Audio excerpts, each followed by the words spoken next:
আজান যখন দেয় মিনিমাম 15 থেকে 20 মিনিট আগে আজান দেয়, আপনি যদি জোহরের সালাত আদায় করেন, যদি নামাজের টাইমে শুরু যান, আজানটা দিছে আমি তারপরও কাজে ব্যস্ত আছি, কিন্তু যদি আপনি ওই সময় না যান আপনি সুন্নত করতে পারবেন? আমি নামাজ দাঁড়ানোর 1 মিনিট আগে গেলাম, 2 মিনিট আগে গেলাম, উজু করে কোনো রকম দাঁড়ায় গেলাম, এই যে সুন্নত যে আছে আপনার পড়া হইলো।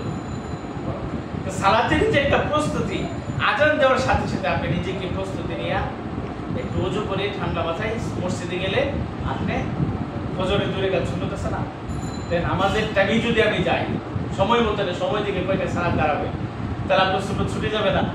পরে কি সুন্নত করতে ভালো লাগবে? অনুরূপভাবে দেখেন জোহরের সুন্নত আছে আগে 4 রাকাত, পরে 2 রাকাত, 6 রাকাত।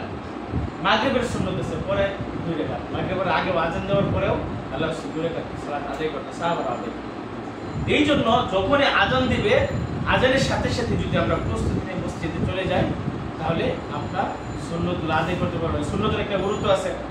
আল্লাহ রাসূল বলছে, যে ব্যক্তি 12 রাকাত সুন্নত আদায় করলো, জান্নাতে আল্লাহ তাআলা তার জন্য একটা কি নির্মাণ করবেন? ঘর নির্মাণ করবেন, একটা বাড়ি নির্মাণ করবেন। তাহলে বাড়িটিকে আপনারা চান না? আমরা কি চাই না যে আল্লাহ তাআলা আমাকে একটা গিফট দিবে, সেটা আমি বাস 12 রাকাত সুন্নত যদি আদায় করি, এটা তো আমার ফরজ যদি কমতে হয়, এটা তো একটা ফরজটা আমি ফিল আপ করব। ফরজ যে আমার সব হইতেছে এটা আমরা জানি না। এতে কোনো ঘাটতি থাকলে সুন্নতের সেটা পরিপূর্ণ হবে। এরপরেও আমি যদি 12 রাকাত সুন্নত পড়ি, আল্লাহ তাআলা আমার জন্য একটা ঘর কি জান্নাতে তিনি বিশেষভাবে একটা ঘর নির্মাণ করবেন। এই জন্য আমরা সময় মতো কি করবো?